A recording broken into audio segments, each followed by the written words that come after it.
Fine. So what we will be doing, I'll just tell you what these three subjects which are being covered under the social science means.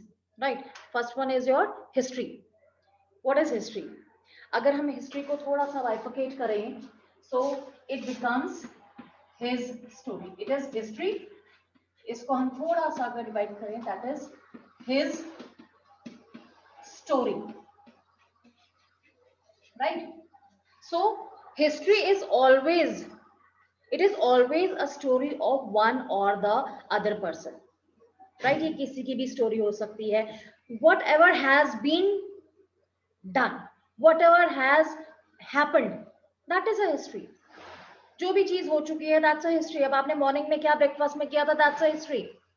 Right. Your class 5 is a history. Right.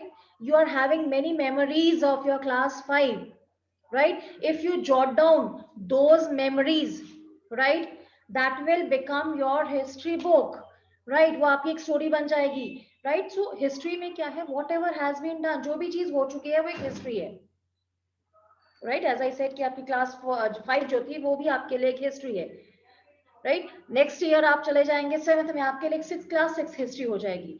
Right. So history पढ़ने का हमें एक benefit क्या होता है कि we come to know, right, कि what mistakes have been committed in the previous time or in our previous class, so those mistakes will not be committed now.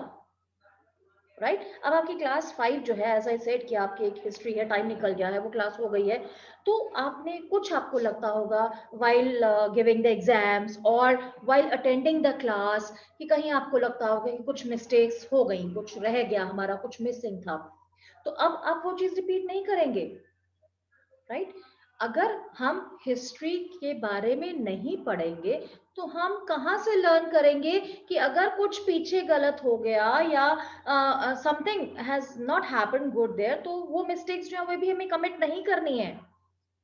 Right. अगर हम हिस्ट्री पढ़ेंगे नहीं तो हमें पता कैसे लगेगा कि पहले हुआ क्या था. Right. History, it is a very very important part. आप इंडिया में रहते हैं, you are the citizen of India. Right. तो यहाँ पर आपको पता होना चाहिए कि आप जिस कंट्री को बिलोंग करते हैं वो कैसी है, कैसी थी, कहाँ से शुरू हुई, उसके फीचर्स क्या है, पास्ट में वो कंट्री कैसी थी, कितनी रिच थी. I mean everything you should know. So history जो है, it is not only about one country, it's not only about our country or the other countries. History is anything that has already happened. Right. Then comes the geography.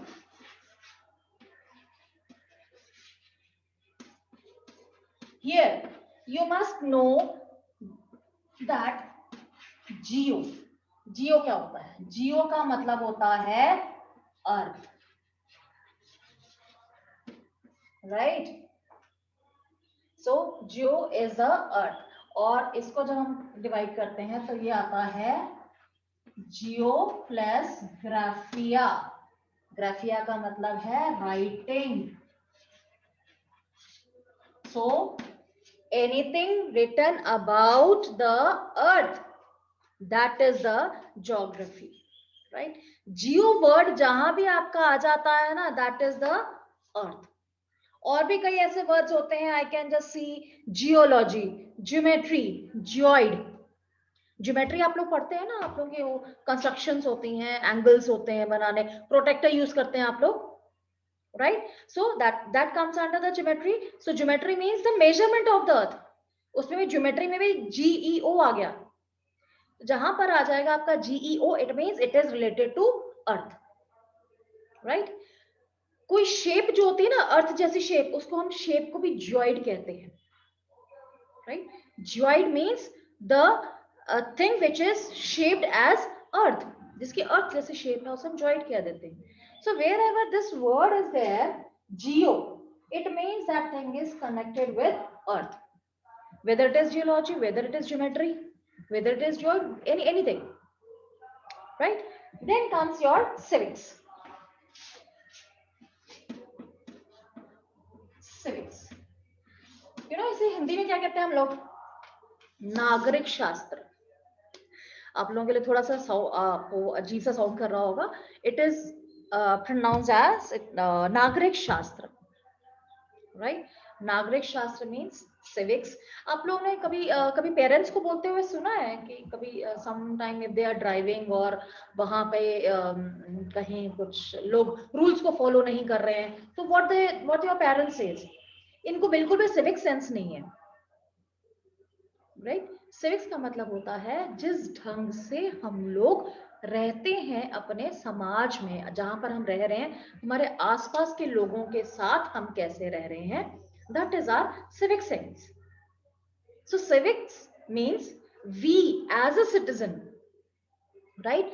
हम as a citizen, be it of our country, be it the place where we are residing, right. So वहां पर हम कैसे हैं, हमने क्या करना है, हमें क्या फैसिलिटीज मिल रही हैं, हमें गवर्न कौन कर रहा है, हमें रूल कौन कर रहा है, means we people, right. Civics का मतलब है हम लोगों से जो भी चीजें कनेक्टेड हैं, that is the civics present में, right.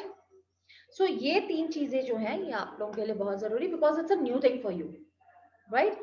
Till 5, as I said, ki till 5th class you were having the single book, so I mean these bifurcations were not there, right. But now 3 books, 3 bifurcations, right. And as far as this history is also concerned, isko bhi hum further 3 parts mein divide karte hain, right. Further जो है history, अब history इतनी सारी है, इतनी history है, अब उसको आप कैसे पढ़ेंगे ना कि एक ही बुक के अंडर में तो आप सारा हिस्ट्री नहीं पढ़ सकते. तो क्या करते हैं हम लोग, हम उसको डिवाइड कर लेते हैं.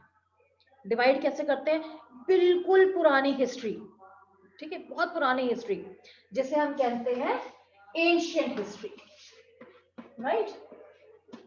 Ancient history, right. उसके बाद हम कहते हैं उसके बाद कुछ थोड़ा टाइम पहले का जो है, जिसे हम कह देंगे medieval history, right. Medieval history. So medieval history and then comes the modern history. आज की जो हिस्ट्री है, राइट, मॉडर्न हिस्ट्री. हमने डिवाइड कर दिया इसको 3 पार्ट्स में, एंशिएंट, मेडिएवल, मॉडर्न. अब सारी की सारी हिस्ट्री तो हम आपको एक बार नहीं पढ़ाएंगे, ठीक है, आप तो भाग जाओगे सारे के सारे, राइट. अब इतनी सारी हिस्ट्री देख के तो फिर मुश्किल हो जाएगी ना. तो व्हाट वी हैव डन, इसको डिवाइड किया और हमने क्लास वाइज डिवाइड कर दिया, right. How it is divided, अब now you are in class 6, तो आप पढ़ेंगे सिर्फ एंशिएंट. हम आपको इससे ज्यादा नहीं पढ़ाएंगे इस बार 6th में, ठीक है. इन class 6 you will just get the ancient history. When you will be going in class 7, then you will study about the medieval, and when you will be going in class 8, then you will be studying about the modern history, right. So ऐसे आपकी convenience के हिसाब से इसको हमने divide कर दिया है, right. So I hope that things are very clear to you people.